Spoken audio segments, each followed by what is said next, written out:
estamos aquí en la radio porque retomamos el formato de tertulia, de mesa, para justamente aportar elementos, para ayudar a pensar, para tratar de entender un poco más cuando también baja un poco la marea, ¿no? Porque ahora hay otros temas en agenda y eso también permite retomar algunos temas desde otra distancia y poder entender un poco más. ¿A qué me estoy refiriendo? Bueno, me estoy refiriendo al triste fenómeno social, cultural, que nos está a todos, en mayor o menor medida, salpicando de los femicidios. Creo que el doble homicidio del joven Martín Bentancur allí en la localidad de Quebracho el pasado 28 de marzo se convirtió no solo en el 9º caso, sino en uno de los casos más simbólicos porque también disparó una cantidad de temas que vienen enganchados a ese tema central que ya de por sí es una tragedia. Pero a esto se suma que en los últimos días en la localidad de Sarandí de Gí asistimos a un 10º caso en los pocos meses que lleva este año 2018 de iniciado. Leía los otros días declaraciones de la directora del Instituto Nacional de las Mujeres, Mariela Mazzotti, que hablaba con los colegas del diario El Observador y que decía que es necesario reflexionar sobre por qué, a pesar de que la mayoría de la población del país vive en el área metropolitana, los casos de femicidio están concentrados en el interior del país. 7 de 9 en el momento en que se hizo esa nota, ahora serían 8 de 10, ¿no? De total, en las localidades del interior del país. Simplemente un desglose para hacer un poco de memoria. El 23 de enero, una mujer de 65 años fue asesinada por su pareja en Tranqueras, en Rivera. El 9 de febrero, otra murió a manos de su expareja en Fraile Muerto, en Cerro Largo, al tiempo que el 19 del mismo mes fue el turno de una joven de Vergara, en el departamento de 33. En el mes de marzo, en esta pequeña síntesis de producción que hicimos, fue asesinada una mujer en La Coronilla, en el departamento de Rocha, a lo que se suma el caso de Quebracho en Paysandú de Martín Bentancur con el asesinato de su ex-suegra y también de un policía que lamentablemente tuvo la mala suerte de estar en el lugar equivocado en el momento equivocado. El resto de los femicidios a los que estoy haciendo mención, ocurridos en el interior, fueron en capitales departamentales. El 21 de febrero un hombre mató a su sobrina en Tacuarembó y el 8 de marzo un retirado militar mató a su expareja y a un policía que también realizaba la custodia, seguramente lo recuerdan, en el departamento de Salto. Solo 2 casos ocurrieron en Montevideo, uno el 19 de marzo en el barrio de la Comercial y otro el 23 del mismo mes en Malvin Norte cuando un joven mató a su madre. Y a esto hay que sumar, como decía, el último caso de Sarandí del Gí de los últimos días, que en realidad suma el 10º femicidio en lo que va del año. Queremos profundizar un poco más en esta triste realidad que nos está, como yo decía en el arranque, salpicando a todos, y para eso se nos ocurrió armar una mesa, romper un poco con el esquema tradicional de Fuerte y Claro, y vamos a dialogar en los próximos minutos con un hombre que ya es de la casa, estoy hablando del antropólogo Nicolás Guibúnico. Bienvenido. ¿Cómo andás? Bueno, y también está acompañándonos aquí en esta mesa la psicóloga forense Adriana Sabio, profesora de filosofía. Además, Adriana, bienvenida, un gusto. Un gusto para mí, muchas gracias por la invitación. Bueno, gracias a los dos de nuevo por estar acá en esta jornada otoñal. A Nicolás, además, que viene arrastrando ahí un poco un estado mental. Sí, pero siempre sé que lo hace gustoso y está bueno para compartir este tipo de análisis. Primero que nada, y esto para romper un poco el hielo, y después ustedes lo irán también encauzando, y para salirnos del caso Quebracho, que yo lo mencionaba como el más significativo de los últimos días, ¿qué percepción tienen ustedes desde el punto de vista profesional, en esto también talla su condición de ciudadanos, ¿no?, de este fenómeno de los femicidios en general? Después podemos entrar en cuestiones particulares. Capaz que arrancamos por nuestra invitada. No vamos a hacer diferencia de género igual acá en esta mesa, porque si no... Una maravilla, muchas gracias. Aparte un placer compartir la mesa con el profesor. En realidad, a ver, es un fenómeno desde la parte criminológica que tiene que ver principalmente con la violencia centrada y anclada en el odio y en la ira. Cuando está focalizada en la figura de género, o mejor dicho, contra la figura de género femenino. Hay varios elementos que tú nombraste, yo trabajo en la parte de especialización en abuso sexual infantil y en violencia doméstica también, y el fenómeno feminicidio es un fenómeno multicausal, pero hay algo, por ejemplo, que en esto que marcabas de las diferencias entre por qué los casos, tanto en el interior como las diferencias con Montevideo. Por ejemplo, en el caso Quebracho no había asistencia en violencia doméstica. La muchacha que estuvo implicada en la situación de este muchacho que se puso en una circunstancia violenta no tuvo la asistencia correspondiente. Eso fue aceptado también por la parte de la alcaldía de la zona. O sea, ahora se trata de rectificar esa situación, pero siempre es un fenómeno que cuesta muchísimo denunciar o poner en palabras. O sea que los servicios tienen que estar, diríamos, multiplicados por 100 para que haya más oportunidades para ser escuchado este tipo de circunstancias. Por otra parte, a ver, yo, y siempre lo digo en las notas, no estoy totalmente a favor de lo que vendría a ser el ponerse la camiseta por los ismos, tanto machismo como feminismo. Yo creo que en realidad se trata de un fenómeno, y acá el profesor lo va a saber exponer mucho mejor que yo, que tiene que ver con la convivencia humana y con lo antropológico, con lo humano en sí mismo. Y en realidad lo que a mí personalmente me preocupa es lo que estamos viviendo el día de hoy del maltrato entre nosotros como pares, del odio, entre comillas, para llamarlo de alguna manera, o de la irascibilidad, el no tolerar la presencia del otro, lo que esto en un pasado Freud llamaba el malestar en la cultura, ¿no? Pero que en realidad hoy por hoy, y el profesor lo va a expresar muchísimo mejor y más, diríamos, técnicamente, tiene que ver con esto de no soportar de alguna manera la presencia o la convivencia del otro a mi lado. Que en realidad yo creo que, a ver, quizás sería interesante poder volver a estas bases para analizar este tipo de fenómenos como el feminicidio, entre otros, porque al entrar en esto de ponernos la camiseta del machismo o feminismo, entramos en ismos, en islas, que no son buenas y que en realidad nos polarizan. Y profundizan de repente un poco más. Totalmente. Ese rechazo. Totalmente. Nicolás, sí, más cerca del micro. Sí, concuerdo con tu desarrollo. Yo creo que es preocupante percibir en este momento, y también, a ver, es preocupante porque es difícil analizarlo, hay que tomarse su tiempo. Los niveles de odio social que está habiendo en Uruguay, que en principio no tendrían una causa racional, entre comillas, porque, digamos, no es un país que esté en una situación económica crítica, no es un país polarizado políticamente tampoco, es decir, no vive las tragedias que pueden vivir países de la región, es un país con estabilidad política, un país muy liberal, la marihuana es legal, las personas del mismo sexo se casan, pueden adoptar hijos, las mujeres pueden interrumpir legalmente su embarazo, es decir, países como un pedacito. Voy a remitir al mito eurocéntrico y europeizante del Uruguay, parece un pedacito como de Europa, en una América Latina muy convulsionada. Si vemos los fenómenos que están pasando en países cercanos como el Brasil, por ejemplo, que esos fenómenos van a llegar acá, lamentablemente, ¿no? Son de temer, es decir, daría la impresión de una sociedad que la gente podría estar bastante contenta, bastante feliz, con posibilidades sociales de realización. Pero curiosamente no está sucediendo eso. Eso es lo que a mí me llama la atención y lo vengo percibiendo hace años.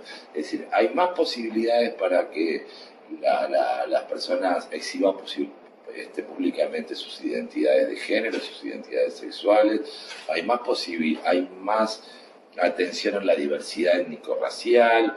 Teóricamente es una sociedad que está construyendo paradigmas de tolerancia, y sin embargo, a un nivel eso se estructura, pero a otro nivel mucho más soterrado, oculto y silencioso, porque no puede expresarse políticamente por la censura de lo políticamente correcto, sí, pero que existe, y inclusive después habría que hablar de los efectos de lo políticamente correcto. Ya alguna vez lo hablamos, Martín en las subjetividades de la gente cuando vos cambiás el lenguaje y lo que estás haciendo es violentar esa subjetividad porque no la cambiaste de fondo.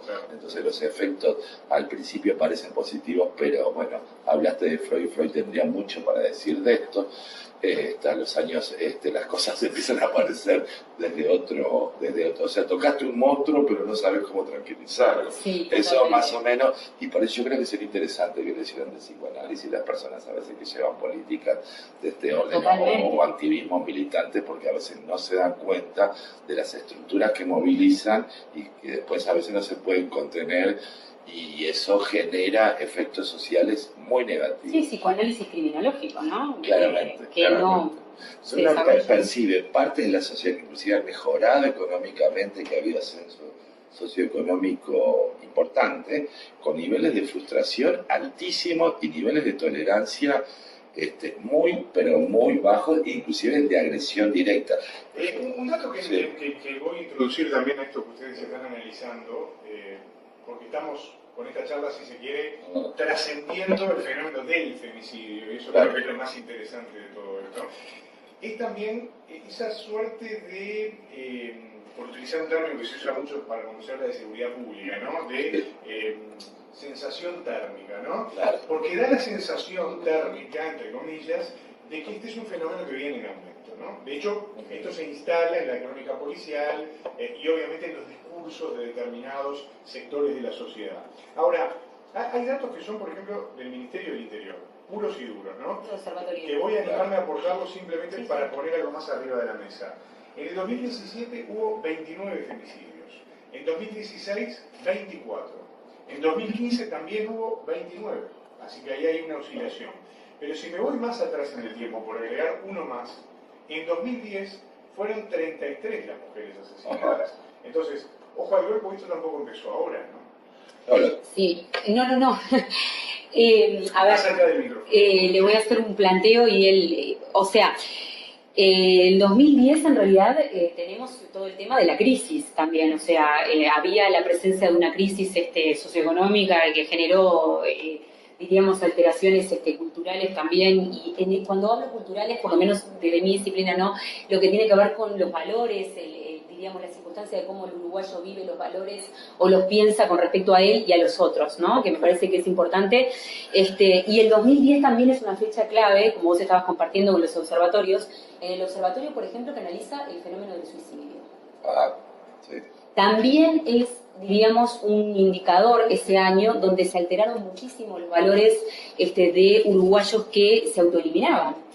Y pensando un poco en esta línea, que inclusive el profesor estaba también aportando, ¿no? O sea, yo pensando también en valores, en violencia doméstica, por ejemplo, las circunstancias de homicidio del 2017 fue el 56% por violencia doméstica, el año pasado en el 2017. Y en suicidio estamos en valores, liderando Latinoamérica, lamentablemente, que se mata, o sea, se quita la vida violentamente, porque es un acto violento de darse muerte a sí mismo, ¿no? Así por lo menos se ve desde lo criminológico, un uruguayo aproximadamente cada 4 días.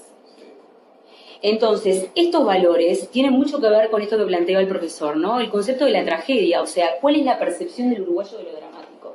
O sea, ¿por qué estamos tan impactados? Porque, por supuesto, nos pasan cosas y hay que analizarlas. De hecho, justamente gracias a estos espacios también se analizan, ¿no? O sea, ¿qué es lo que nosotros sentimos que nos está golpeando tanto desde el punto de vista psicosocial, ¿no verdad?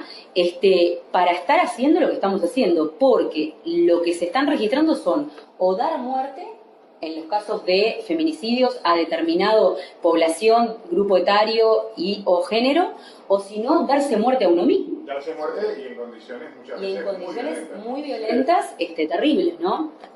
Como para sí, pensar. Lo que llama la atención, por ejemplo, que una vez en la crisis del 2001, 2002, 2003 hubo un aumento exponencial del suicidio, creo que fue algo más del 40%.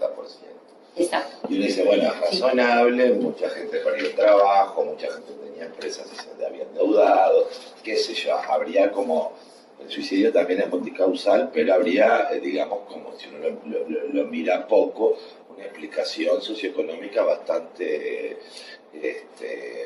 razonable. Lo extraño que el año pasado y el otro llegamos a cifras más altas o iguales que el 2001 y el 2012. Entonces, Sí. ahí vos ves que esa variable socioeconómica solamente no es de utilidad para entender la situación. Y ahí tenemos que entender, creo yo, las formas de violencia cotidiana que se dan en el Uruguay y que se permiten y que inclusive en algunos casos son consideradas adecuadas. A ver, ¿cómo es eso? Claro, por ejemplo, en las instituciones, ¿no? En muchas instituciones, aquellas personas que violentan más los marcos regulativos, éticos y morales externos o internos, o inclusive las reglamentaciones administrativas, son admiradas por los otros y apoyadas, ¿sí? Estoy hablando de instituciones terciarias, estoy hablando en muchos casos de servicios universitarios, y entonces en vez de haber, digamos, un mecanismo de censura o regulación,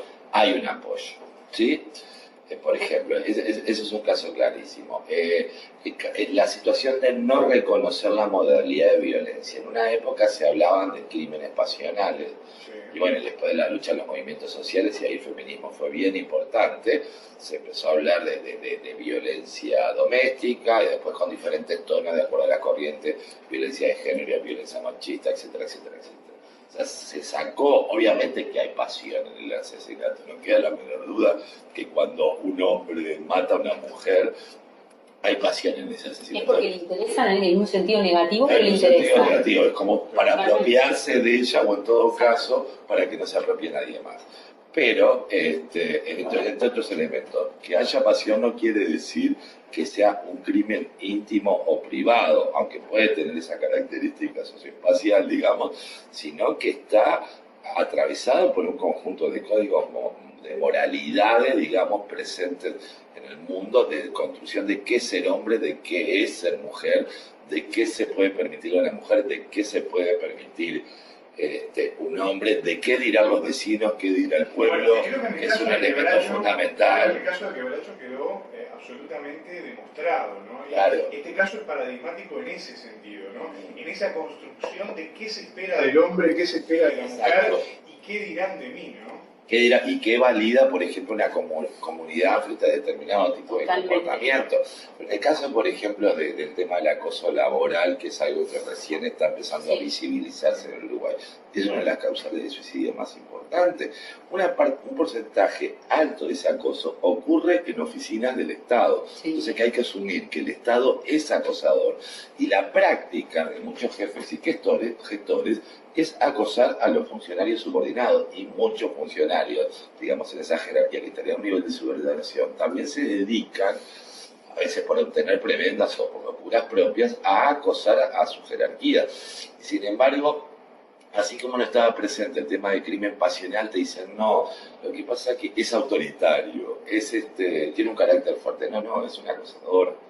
Es lo mismo, ¿se entiende? O sea, no era un crimen pasional. Pero Era una agresión doméstica. Claro. legitimar eso. Y aparte a plantearlo como un comportamiento Válido, adecuado, claro. como soy el más macho de todos, Sí. puedo tratar violentamente a todos, y en general ese tipo de comportamiento, que es un comportamiento bastante mafioso, busca pares, ¿sí? Busca pares, y a cambio de prebendas o promesas futuras, hace que se vaya generando una red de acoso. Eso es muy común en empresas, pero también es muy común, y eso es lo triste, en espacios estatales que tendrían que darle garantías a sus funcionarios, ¿sí? Y en otro tipo de espacios. Entonces, no hay, digamos, todavía mecanismos, o hay muy pocos mecanismos de percepción, por ejemplo, del acoso como forma de violencia, no solo laboral, sino sobre la vida propia. Pero en realidad se percibe, lo que pasa es que está naturalizado.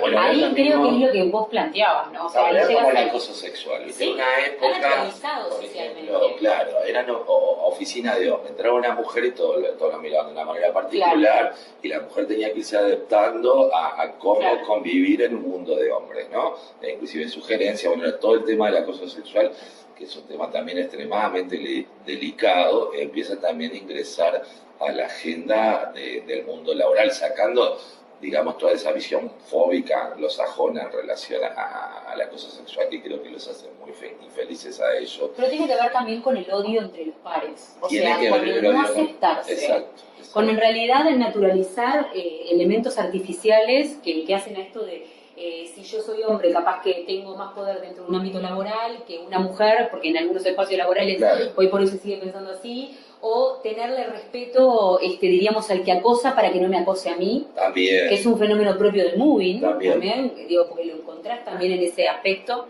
Y con respecto también, por ejemplo, a mí me pasaba que me hacían la pregunta esta de los otros días, el tema del dolo, por ejemplo. A mí me planteaban y me decían, bueno, pero el dolo está habilitado, el dolo está habilitado, el homicidio doloso está habilitado, entre comillas, dentro del Código Penal.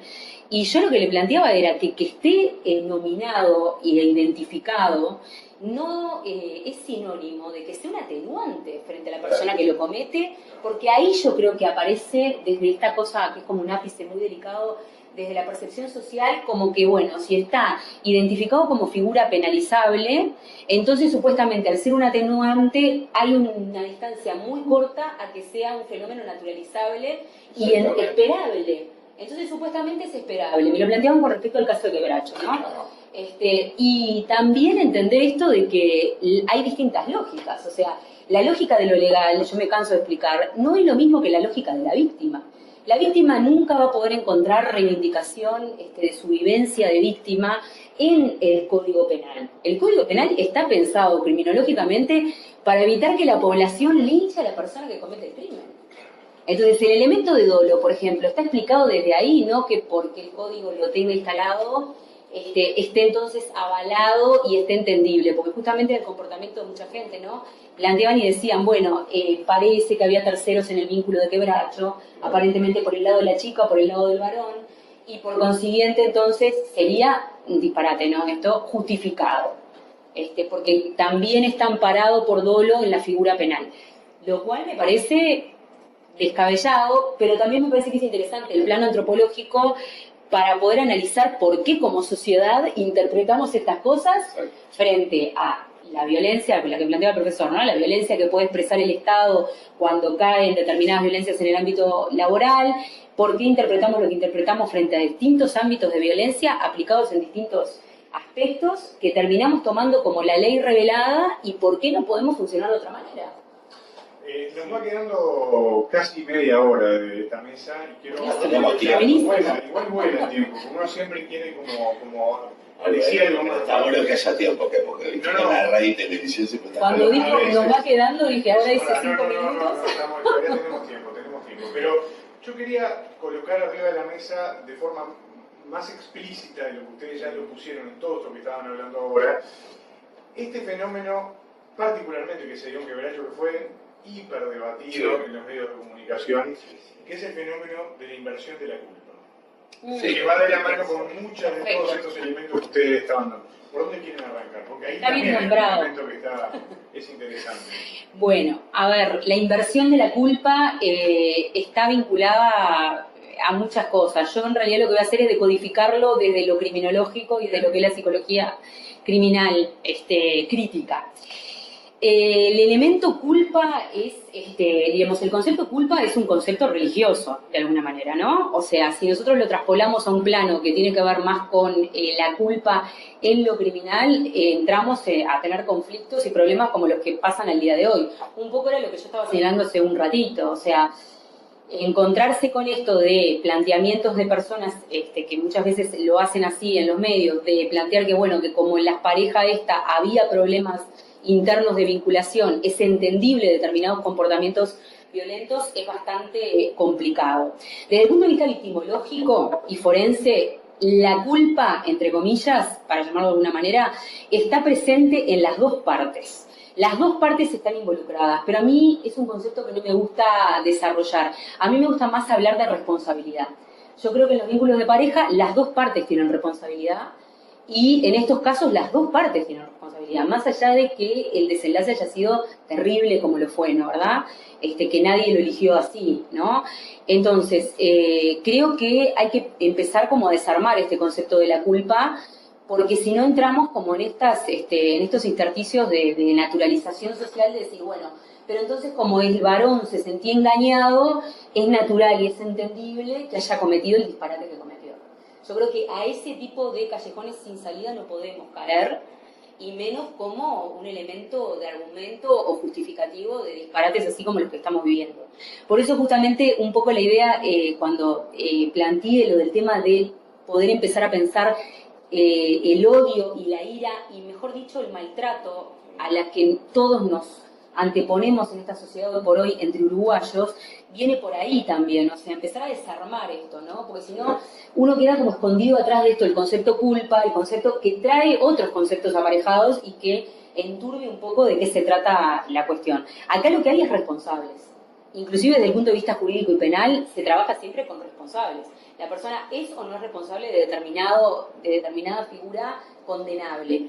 El tema es qué pasa cuando la sociedad, la población, nosotros como fuerza civil, empezamos a dudar de lo condenable en base a otros factores, ¿no? Como por ejemplo, bueno, pero entonces como estaba siendo engañado, entonces sería entendible, ¿no? Ahora, da la impresión que esto está muy internalizado principalmente en el interior del país, ¿no? Y que como que a raíz de este caso, por los valores puede ser, saltó como una alarma en la ciudad. También hay planteamientos, también hay planteamientos, encontrados con respecto a eso. Hay planteamientos como, por ejemplo, yo he estado en el interior, de como que hay que estar en contra, para decirlo de alguna manera, ¿no? Poder expresarlo de alguna manera, del exceso de información, porque no se puede manejar esa información en las cabezas del interior, y eso aparentemente interpretarían que sería lo que generaría los fenómenos de violencia, cuando en realidad es un disparate. No. En realidad lo que sucede es, a ver, que si en Montevideo hay control social, con esto quiere decir que hay circulación de información de la vida de los otros, para saber una película que habla de eso justamente, y si la gente trafica información sobre los otros de manera constante en una ciudad de tamaño medio, y la mayoría de esa información no es verificable, entonces vos te decís, ojo, fulano, mengano, y de que yo nunca les hago caso, prefiero equivocarme que recepcionar el paquete de información, justamente esa suerte de espionaje de la vida de los otros. En el interior el control social es extremo, es decir, justamente porque son comunidades reducidas, con mucha interacción, y eso se resume en aquello del pueblo chico y infierno grande. Exacto, el pueblo chico y infierno grande, y también en eso hay que atender lo que hicimos trabajo de campo afuera, y me ha tocado vivir por el interior, que muchas veces hay una versión pública en la cual la gente tiene que ir al velorio, tiene que demostrar como esto, la obligación. como la obligación, y después cuando hablas en el ámbito privado te dicen, yo la verdad que no estoy de acuerdo. Totalmente. ¿Y por qué vas así? Bueno, no, porque si no quedó mal, ¿qué van a decir de mí? ¿Qué van a decir? O sea, el tema de qué van a decir es un factor fundamental porque en función de la calificación social de ese sujeto o de la descalificación social, después puede llegar a tener problemas de diferente orden. No te doy trabajo porque sos cornudo, claro, o no te respeto porque ¿se entiende? Es decir, entonces también en esa escala de valores el cuidado del prestigio, digamos, decirlo de alguna forma, es muy importante porque puede abrir o cerrar puertas. Cuidado, que esto pasa también en Montevideo, que se generan mitologías sobre las personas que después uno ve y no resultan reales. Pero bueno, en el interior no hay muchas salidas. ¿Sí? Es decir, en el sentido de que vos te estás exponiendo permanente. Acá nos conocemos todos, sí, nada más lindo y nada más terrible. También, claro, en el elemento, en base a lo que él planteaba, ¿no? Tal cual, en el elemento de la estigmatización, porque ¿qué pasa? Claro. Nosotros que estamos en Montevideo, en Capital, no podemos caer en esto de la estigmatización, y lo digo también desde el terreno propiamente de los que investigamos y de la parte profesional, ¿no? Claro.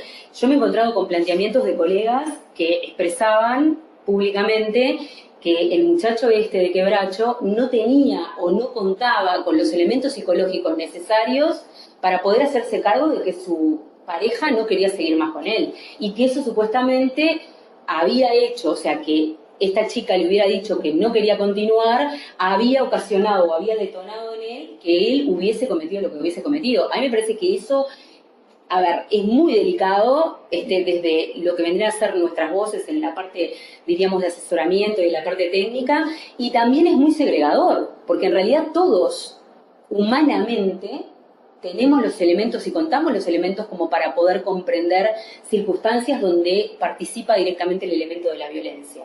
O sea, yo no puedo plantear diríamos, un pensamiento de estas características, o aparte también caigo en una violentación simbólica desde mi posición profesional, ¿no? O sea, como que este chico no tenía los elementos y supuestamente, y también estoy estigmatizando a la mujer. Si la mujer se quiere liberar de una situación violenta, entonces está mal que la exprese o que lo ponga en palabras, porque supuestamente eso generaría que la mataran. Y ese es el mensaje que yo estoy dando.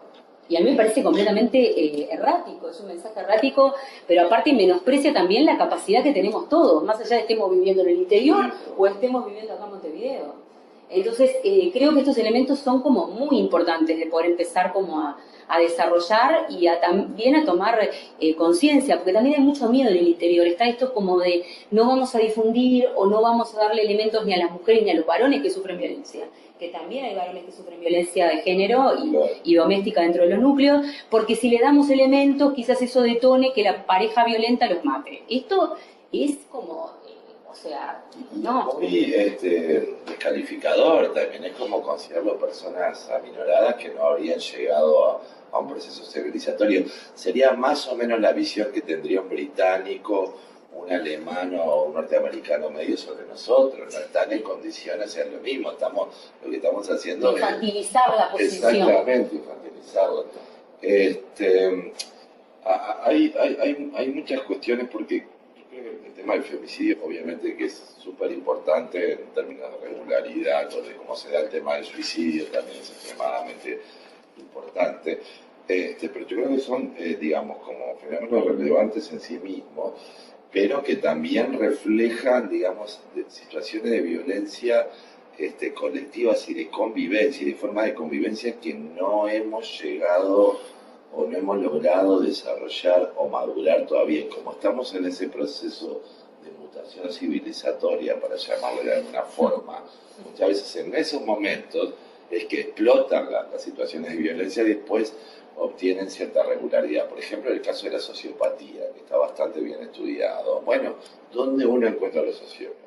En la clase política, en todo el mundo. Totalmente. En los empresarios, en el mundo académico. Ahí es donde aparecen los sociópatas, es decir, los sujetos que no tienen culpa. Espacios cercanos al poder. Espacios cercanos, o sea, son sujetos que no tienen culpa, por el lado de la culpa no los vas a agarrar.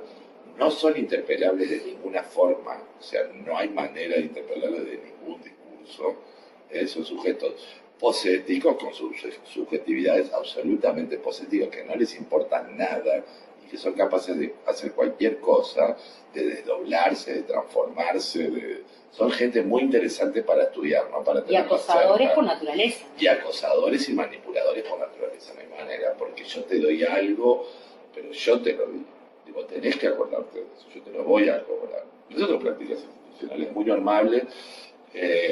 Yo significo para ti lo que te di. Exactamente. ¿Cómo me vas a hacer a mí lo que me haces si yo te di esto, ¿no? Que también es una lógica que aparece mucho en las relaciones violentas, ¿no? De pareja. Ahora, ¿qué pasa en este momento? Que el tema, a ver, de los sociópatas, los acosadores, los sujetos que se proyectan como sujetos pasibles de ser violentados en términos de violencia doméstica o de ser violentos, hay un conocimiento social de la situación. Es decir, no es algo que pasa desapercibido. O sea, uno recibe la información clara o sea, y uno puede percibir inclusive en términos de índice corporal, de movimiento, que uno está frente a un acosador, sí, que está frente a un manipulador, y sin embargo hay un consenso social en permitir esas situaciones, e inclusive en algunos casos en promoverlas, y en otro caso lo que vos decías, el miedo para no... En admirarlas. Como un referente de poder. Exacto. Nosotros socialmente estamos muy acostumbrados a admirar referentes de poder a nivel de lo social inconsciente, diríamos, totalmente manipuladores y totalmente boicoteadores, terroristas emocionales. El uruguayo está acostumbrado a admirar esas figuras. Era un poco lo que planteaba el profesor recién, ¿no? Con respecto a los ámbitos laborales, o que se ve mucho en el ámbito laboral, eso se observa muchísimo, pero el uruguayo está como que valida la violencia entre pares. La valida con mucha facilidad. Yo creo que esto, si me lo preguntan desde lo que es la parte forense, es claramente un elemento que podría estar explicando muchos fenómenos que vivimos, que en realidad no los tendríamos por qué vivir así en los porcentajes que los vivimos cuando somos tan pocos, y en realidad podríamos estar viviendo en convivencia de maneras mucho más armoniosas. Claro, y tenemos las características de sociedad que tenemos también. Totalmente. ¿No? Nicolás, o del país que tenemos, ¿no? Que no están tan mal, no estoy diciendo que estén maravillosas, pero no están tan mal. Pero tampoco estamos tan mal. No estamos en la ruina. Encima eso es muy interesante lo que vos decías, porque por ejemplo subjetividad mutilada, personas que han recibido mucha violencia de diferentes lugares, digamos, en ese proceso de inversión simbólica se transforman en los grandes difamadores, los grandes descalificadores, los socios de los manipuladores. En general no llegan a tener la jerarquía más alta, pero sí son socios activos en el caso de los acosadores y manipuladores. Y estas son formas de violencia, a ver, que son cotidianas, que son conocidas y que son socialmente aceptadas, y que al mismo tiempo están en crisis. ¿Por qué están en crisis? Porque tenemos diagnóstico, tenemos producción bibliográfica sobre el tema. En muchos países del mundo ya hay determinados perfiles que no son aceptados, es decir, que cuando se ve un perfil así de manipulador, ya sí, típico, con ese tipo de liderazgo manipulador instrumental, que es negativo o solo es positivo para el manipulador, ya se los descarta. Entonces estamos en un proceso que por ahora ese tipo digamos, de sociópatas puede sobrevivir un tiempo más, pero ya hay muchos países que está claro, digamos, esos perfiles, y no se los incentiva, sino todo lo contrario, se los inhibe. Entonces, digamos, a medida que pasa el tiempo, las diferentes, digamos, los uruguayos van recibiendo esa información externa, sí, claramente, se empiezan a desarrollar investigaciones, se empieza a ver un saber sobre la salud laboral, sobre la salud de la vida cotidiana, sobre todo este tema de la convivencia que hay que trabajarlo mucho más, y eso de alguna manera colabora, lo que decías tú, de empezar a desarticular, de interpelar esas figuras tan comunes en nuestro país. Y es muy cierto y es impresionante cómo los uruguayos tenemos esa admiración por esas figuras terribles, ¿no? Después le voy a pedir al profesor, porque yo estoy terminando una tesis que tiene que ver con menores en situación de infracción con la ley, no me quiero ir de tema, pero tiene mucha pertinencia con lo que él está planteando, y justamente haciendo el análisis histórico de nuestro país, nosotros tenemos socialmente, desde lo psicológico, ¿no? Social, una identificación muy directa con las personas que ejercen poder a través de la violencia. Sí. O sea, y eso también lo ves mucho en los menores en condición de infracción con la ley, los gurises que caen en esta situación desgraciada del tema de estar por fuera, entre comillas, de la ley, donde hay una identificación directa con los que ejercen, ¿no?, malestar sobre otros, con los que violentan. El escándalo, no nos vamos a ir del tema, pero el escándalo que generó aquel informe del Diario del País, donde justamente se mostraban esas prácticas y esos vínculos entre los reclusos y quienes se supone deben velar por la tranquilidad, seguridad, etc. Bueno, el juez Míguez, los otros días, el planteamiento que hizo también en el Diario El País, explicando y diciendo, en base a esto que traen, con respecto a él estaba impresionado de ver niños que se reían de los cadáveres de los vecinos cuando pasaba algún acto de sangre en su barrio. O sea, cómo hay también una pedagogía de lo perverso, que se empieza como a desarrollar. Pero, a ver, yo no le voy a echar la culpa a nuestro pasado histórico, pero está relacionado también con nuestro pasado histórico. Nosotros traemos un poco esto del malevo. Mucho del malevo, del arrabalero. Yo siempre digo, el Uruguay se define, te meto el peso y veo qué pasa. Cosa que horroriza a todo el mundo. O sea, ya ni siquiera, bueno, tal vez a nuestros colegas argentinos no, pero... Es lo rioplatense. Lo rioplatense, pero en el Uruguay es como... Yo diría que inclusive... En otros países no. No. Por encima de Argentina no te hablan más. No. Te meto te arraso. Y después sí o sea, esa cosa tan maleva, arrabalera, y yo me quedo asombrado. Yo viví muchos años afuera y siempre que volvía y veía esa actitud, y aparte lo veía como diciendo, qué crack, mirá, ¿qué hace esto? Claro. Pero estos tipos están mal. Yo siempre pensaba, me voy, menos mal que me quedo 15 días y me voy. Ahora que vivo acá permanentemente y que muchas veces uno se enfrenta a esas situaciones que son propias, a ver, de una construcción de la masculinidad extraña. Digo extraña porque vos que sos freudiana se ve, es muy fácil entender que desdoblamientos implica ese tipo de masculinidad, que dudas, que inseguridades, ¿no? Que hay que exhibirla tan públicamente, ¿no? Cuando haces el malevo públicamente, capaz que tenés otra. Sí, la ley de las compensaciones. Claro, Otros problemas o otros desdoblamientos que, en fin. también el tema de género, ¿no? También Los varones. entonces, digamos, es una construcción de masculinidad media de modé, fuera de época, para empezar, ¿no? O sea, ya no funciona, pero por otro lado es muy interesante de ver esas performances públicas que quieren mostrarse de una manera y que uno si tiene ciertas herramientas analíticas sabe exactamente que quieren decir otra cosa, ¿no? Entonces eso es todavía mucho más peligroso porque el sujeto tiene que reafirmar permanentemente esa actitud maleva, porque no por la interpelación del otro, sino por la autointerpelación. Estamos entrando ahora sí en el tramo final, vean que el tiempo pasa volando. Tengo que dividir unos 8 minutos más o menos entre los dos. Y me parece, porque, a ver, yo traía una lista enorme de puntas por donde uno podía realmente seguir encauzando esta charla, que obviamente siempre es interesante compartirla con ustedes y siempre te quedan cosas que, bueno, seguramente serán la excusa para otra mesa. Pero en cualquier caso, capaz que a modo de conclusión, y me quedé un poco repiqueteando lo que decía Nicolás, de ese cambio, de esa mutación que estamos viviendo como humanidad, no solamente en Uruguay, ¿no? La pregunta del millón, ¿por dónde se puede empezar a ver un poquito la luz en estas cuestiones? ¿Dónde empieza el camino de salida? No digo, ni siquiera les pregunto dónde está la puerta de salida, no quiero que me digan al final del pasillo a la derecha, no.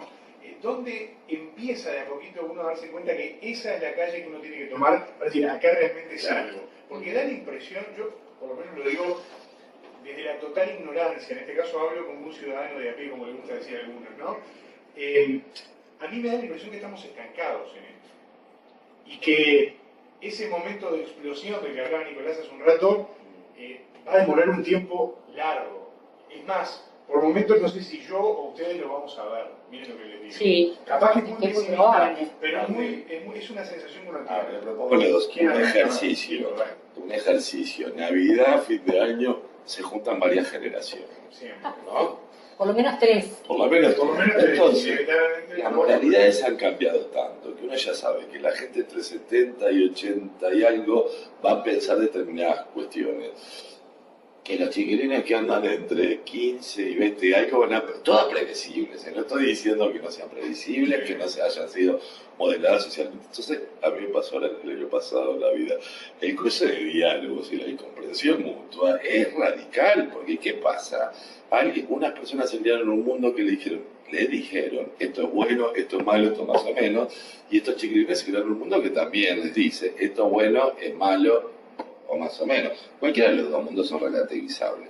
Pero ¿qué pasa? La coexistencia entre varias generaciones con diferentes moralidades genera una cantidad de conflictos brutales. Por otra parte, a ver, estamos en un momento donde las relaciones entre los seres humanos están, digamos, mediadas tan con dimensiones tecnológicas tan atrapantes y profundas. En el hecho, bueno, Montevideo y Porto Alegre son las ciudades donde vive más gente sola. Ahora, vivir solo no quiere decir vivir solo, porque claro, la gente tiene vínculos sociales muy relativos, ¿no? Entonces, esa construcción de la soledad, esa maquinización de la soledad, por así decirlo, el hecho de poder expresarte y verbalizar con esa verborragia extrema a través de las redes sociales y la impresión, el hecho de no saber bien qué códigos éticos y morales va a haber para los próximos 2 años. Porque ahora, por ejemplo, fíjense interesante, hay grupos que reivindican no tener sexo. Sí, ¿no? en Entonces nuevas ya, condiciones. exacto. Entonces habría algunas melodías que dicen, bueno, lo nuestro es no tener sexo. El 70% de los japoneses de 35 años para abajo nunca tuvo sexo con otra persona. Nunca.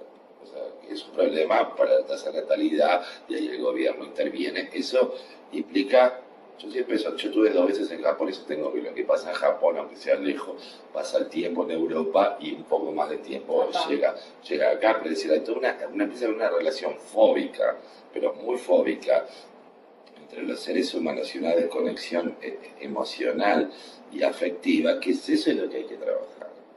Es eso lo que hay que trabajar, porque, a ver, ¿qué va a hacer el manipulador, la manipuladora? Buscar buenas causas, mostrarse justamente como el que logra sacarse fotos al lado de los desheredados, yo qué sé, esas prácticas que son comunes y corrientes y que uno las percibe. Pero no es ese tipo de vinculación. Es una vinculación que tenga mucho más que ver, a mí no me gusta usar mucho la palabra sinceridad porque es pesada, pero que tenga que ver con conciencia humana. Claro, y con la complejidad que somos como seres humanos. Somos, con lo que nos hace iguales. Exacto, somos seres complejos, y la conexión. Somos seres inacabados en el sentido que nos estamos construyendo permanentemente y somos seres, a ver, que están tratando de descubrir cómo vivir, no importa la edad que tengamos, y eso genera una cantidad de conflictos, pero en vez de ver el conflicto como algo destructivo, cortante, tanático, uno puede ver el conflicto como posibilidad de encuentro con el otro. Pero para eso socialmente tendríamos que aprender, desde el punto de vista, digamos, nacional, por lo menos los uruguayos, creo yo, a habilitarnos más. A ver, ¿cómo? La habilitación, el poder habilitar al otro en una cantidad de cosas que tienen que ver con la esencia del ser humano como la tiene y como la tenemos nosotros. Un ejemplo claro que yo siempre observo, cuando uno se sube a un ómnibus, por ejemplo, y viene gente a hacer música en el ómnibus, o viene a hacer reír. Y es un... Sí, tal vez eso es más difícil que hacer música. Bueno, exactamente, pero a ver, es un fenómeno muy llamativo, porque por ejemplo hay personas que ven a hay uruguayos que ven a otros uruguayos riéndose arriba del ómnibus, y les da vergüenza, o hay gente que no se ríe porque tiene vergüenza. Nosotros como uruguayos, entre nosotros, no nos habilitamos socialmente. Ah, claro, sí, no hay mecanismos. No hay mecanismos de flexibilización frente a eso. Sé que estás hablando de eso, terminé un artículo sobre religión y comunicación, ¿no? Y cómo, y creencias, cómo la gente, y esto es interesante en este momento, se está habilitando, ¿sí?, a contar sus experiencias. Ya tenés fulano de tal que es ateo y no sé qué, bla, bla, bla, bla, de repente le pasa una cosa rara, ¿no? O de repente aprendió a rezar porque tenía el hijo enfermo, no sé qué. Entonces va y reza en secreto a la iglesia, después le cuenta a la esposa. Casos reales, estoy contando. ¿Sabes qué pasa? Eso después termina en alguna red y empieza a generarse toda una, qué sé yo, una situación de intercambio en la que entra de todo, de compartir experiencias hasta insultos, bueno, en fin, etc. Pero lo interesante es que ese tipo de experiencias, ¿sí?, para un país tan laico como el nuestro, que está supuestamente racional, que en realidad nunca lo fue, sí, la gente ahora se está permitiendo habilitar a contarle a los otros ciertos espacios de experiencia que quedaban enterrados. En términos personales, lo que quedaban en el ámbito familiar, sí, o de los amigos. Claro, estoy contando este caso, pero también, claro, empiezan ahora, la cuestión es si es una espectacularización de la experiencia, puedes decir, mira, me pasó esto, yo que se iba caminando y me pasó esto, y capaz que... Y estamos en ese medio también, como la espectacularización de la experiencia, porque todo termina atrapado en alguna red o todo lo que hacemos termina... Quizás las redes en eso, en un nivel, podrían salvarnos en parte, podrían estarnos salvando las redes. En ese sentido, ¿no? Pero también tenemos que cuidar porque no podemos... Bueno, hay que ser siempre optimistas, porque nos podemos ir para el otro lado. Con respecto a lo que el profesor planteaba sobre el avance civilizatorio, a mí me parece que hay algo que es muy importante, que es poder empezar a aspirar a hacer más actos. Cuando digo hacer más actos, no es pasar al acto, que psicológicamente significaría otra cosa, sería poner en acto lo pasional del momento. Más actos me refiero que me parece que es muy importante en este momento que podamos empezar a demostrar más lo que nos pasa. Porque en realidad la palabra a nosotros nos tapa. Y lo digo, yo trabajo en clínica también, en consulta, con pacientes, y para nosotros también, los psicólogos clínicos, este es todo un tema, el tema de la palabra, porque por supuesto nosotros trabajamos con el paciente a través de la palabra, pero la palabra tapa mucho también. Entonces quizás puede ser interesante para trabajar este tipo de circunstancias que tienen que ver con, bueno, casos extremos como el feminicidio, ¿no? Poder empezar a realizar determinados actos que demuestren, pero no solamente que demuestren para la tribuna, ¿no? Esto de caer en lo neurótico, de tengo que mostrarle a los otros, o lo que planteaba, ¿no, verdad?, el profesor, de mostrar todo el tiempo, sino también en el mostrar, en el acto, poder curar uno, que yo creo que eso es lo que está faltando en esto. Curar, pero curar honestamente desde lo interno, haciendo con otros. Cuando yo hago algo por el otro, ya estoy curando en mí. Y esto sacado totalmente de lo que tiene que ver con las lógicas religiosas, ni muchísimo menos. Esto pasa por otros canales, ¿no? Por ejemplo, con el caso de los jóvenes, nosotros socialmente tenemos una gran, diríamos, deuda con las poblaciones juveniles uruguayas. Sí. En nuestro país es un país tremendo, ultra avejentado en su pensamiento. Yo tengo pacientes, por ejemplo, que son capaz de 18 años y a veces piensan como una persona de 80, ¿no? Entonces, a ver, por supuesto que todos los pensamientos son válidos, pero quiero decir, los jóvenes siempre reclaman el espacio social que los adultos a veces no le damos porque estamos viviendo la juventud cuando en realidad tenemos que estar viviendo la adultez. Entonces, frente a este tipo de fenómenos... Sí, hay un desfasaje ahí. Exacto. Poder la evaluación de los grupos etarios en Uruguay es muy graciosa. Es impresionante. No, pero aparte es medio graciosa, por otra vez. Había una... Es telúrica. Sí, claro, yo por ejemplo tengo 50 años, no soy joven, ¿no? Yo diría que no lo soy. Tengo 50 años, pero entonces si a fulano de tal, 50 años, quería ser intendente del sujeto, es joven. Yo digo, bueno, a ver, o sea, ¿cuál es la evaluación de juventud en Uruguay? Es muy rara. Es un adulto, o sea, ya, no es ni siquiera un joven adulto.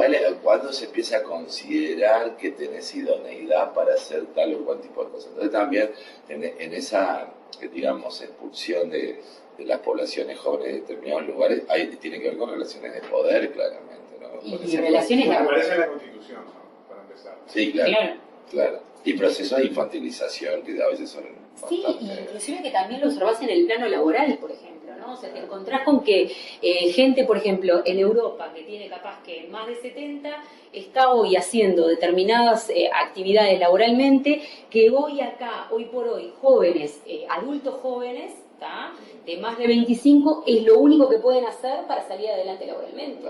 Entonces hay una inversión, ¿no?, de circunstancias que llevan a que caigamos en esto. Creo que a nosotros lo que nos puede salvar, entre comillas, es lo social y es lo humano. Digo, o sea, se sale así, de esa manera. Colombia tiene muchas circunstancias que ha vivido en cuanto al tema de, bueno, violencia, feminicidios y demás, y han salido adelante con campañas de valores personales. O sea, promover el valor de las personas, promover los buenos valores. Ahí entraremos en otra discusión, como es esto de qué es lo bueno, ¿no? Y que serían... Creo que ha habido un cambio. Creo que hay una cuestión que cualquiera que quiera destruir la dignidad del otro, sí, o sea, la dignidad básica, no estoy diciéndolo. El derecho de ser feliz. Exacto. Y de vivir dignamente como un ser humano. Entonces yo creo que en eso nos debemos muchísimo perdón entre nosotros, y esto no quiero caer en una línea cursi ni tonta del amor entre todos, porque no pasa por ahí. Es mucho más profundo que eso. Las palabras tapan. Las palabras tapan mucho, nuestra sociedad es una sociedad que tapa muchísimas cosas, y en realidad yo creo que ahí el elemento de lo que es el acto bien pensado y bien hecho, y el poder comprometerme también con el otro, creo que es lo que puede sacar a flote este tipo de circunstancias que estamos viviendo. En lo que va del año ya vamos 10 feminicidios concretados, y si lo empezamos a calcular, estamos casi en un feminicidio y medio, casi 2 por mes, porque estamos recién, ni siquiera entramos al mes 5. Sí, las cifras hablan por sí solas y son un elemento importante para entender todo esto. Quiero agradecerle mucho al antropólogo Nicolás Guigú, a la psicóloga forense Adriana Sabio. Ha sido un placer haber compartido este rato. Es de esos programas que uno, después que termina, se va a pipón, ¿no? Porque dice, bueno, hoy hicimos buena radio y ayudamos a pensar y pusimos elementos, que eso es lo más importante, me parece a mí por lo menos, que tiene que tener la radio y el periodismo para poder aportar a los que están escuchando del otro lado. Los espero en cualquier momento. Buenísimo. Un gusto. Muchas gracias.